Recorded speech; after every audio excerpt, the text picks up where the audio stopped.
السلام علیکم ورحمۃ اللہ وبرکاتہ۔ بسم اللہ الرحمن الرحیم۔ درس نمبر 2، تراویح کی فضیلت و اہمیت۔ رسول اللہ صلی اللہ علیہ وسلم نے فرمایا، بے شک اللہ تبارک و تعالی نے تم پر رمضان کے روزے فرض قرار دیے ہیں، اور میں نے رمضان کی رات میں قیام یعنی تراویح کو سنت قرار دیا۔ بس جس شخص نے رمضان کا روزہ رکھا اور رمضان میں قیام کیا یعنی تراویح پڑھی، ایمان کی حالت میں اور ثواب کی امید رکھتے ہوئے اخلاص کے ساتھ، تو وہ اپنے گناہوں سے اس طرح نکل جائے گا جیسا کہ وہ اپنی پیدائش کے وقت تھا۔ نبی کریم صلی اللہ علیہ وسلم نے فرمایا، اللہ تعالیٰ نے اس رمضان کے روزے کو فرض فرمایا اور اس کے رات کے قیام یعنی تراویح کو ثواب کی چیز بتایا ہے۔ اس سے معلوم ہوا کہ تراویح کا ارشاد بھی اللہ تعالیٰ کی طرف سے ہے، اور جس روایت میں نبی کریم صلی اللہ علیہ وسلم نے اس کو اپنی طرف منسوب فرمایا کہ میں نے سنت قرار دیا ہے، اس سے مراد تاکید ہے کہ حضور صلی اللہ علیہ وسلم اس کی تاکید بہت فرماتے تھے۔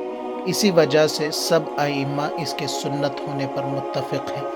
کسی شہر کے لوگ اگر تراویح چھوڑ دیں تو حاکم ان سے جہاد کرے۔ صحیح احادیث شریفہ سے ثابت ہے کہ نبی اکرم صلی اللہ علیہ وسلم نے رمضان المبارک میں 3 دن مسجد نبوی میں باجماعت نماز پڑھائی، لیکن جب مجمع زیادہ بڑھنے لگا اور صحابہ اکرام رضی اللہ عنہم کے غیر معمولی ذوق و شوق کو دیکھ کر آپ کو خطرہ ہوا کہیں یہ نماز امت فرض نہ کر دی جائے، تو آپ صلی اللہ علیہ وسلم نے یہ سلسلہ موقوف فرما دیا۔ لیکن ساتھ میں آپ صلی اللہ علیہ وسلم رمضان المبارک کی راتوں میں زیادہ سے زیادہ عبادات انجام دینے کی ترغیب دیتے رہے۔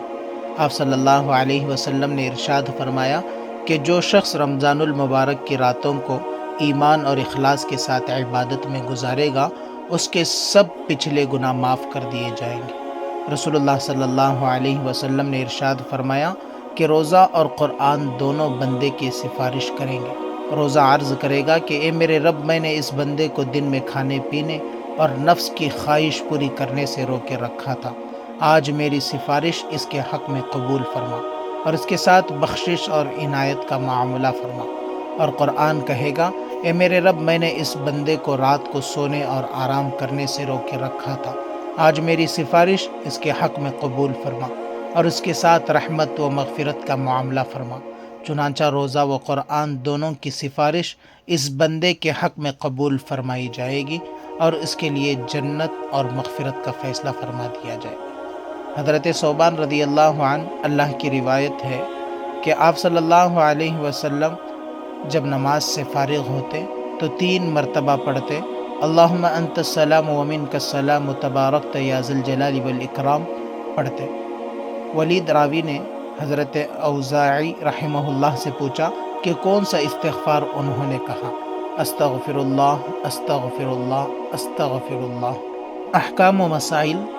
روزہ کے علاوہ رمضان المبارک کا ایک خاص عمل تراویح ہے۔ فرق یہ ہے کہ روزہ دن کا عمل ہے اور تراویح رات کا عمل ہے، اور روزہ فرض ہے مگر تراویح سنت ہے، لیکن اس کے باوجود تراویح پر حاصل ہونے والا اجر و انعام بہت عظیم اور بڑا ہے۔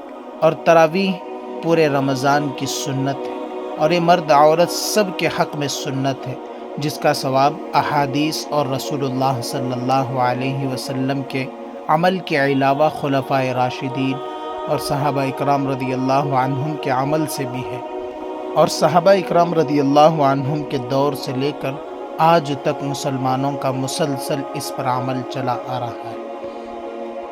تراویح میں قرآن کریم کم از کم 1 مرتبہ ختم کرنا سنت ہے۔ رمضان المبارک میں ہر بالغ مرد اور عورت پر 20 رکعت تراویح پڑھنا سنت مؤکدہ ہے۔ بلا عذر شرعی تراویح چھوڑنے والا گنہگار ہے۔ معلوم ہوا کہ رمضان المبارک میں تراویح پڑھنا ایک اہم عبادت ہے، اس پر بہت اجر و ثواب ملتا ہے۔ اس کو سمجھ بوجھ کر ترک نہیں کرنا چاہیے، بلکہ خوش دلی سے ادا کرنا چاہیے۔ اللہ تعالی عمل کی توفیق عطا فرمائے، آمین۔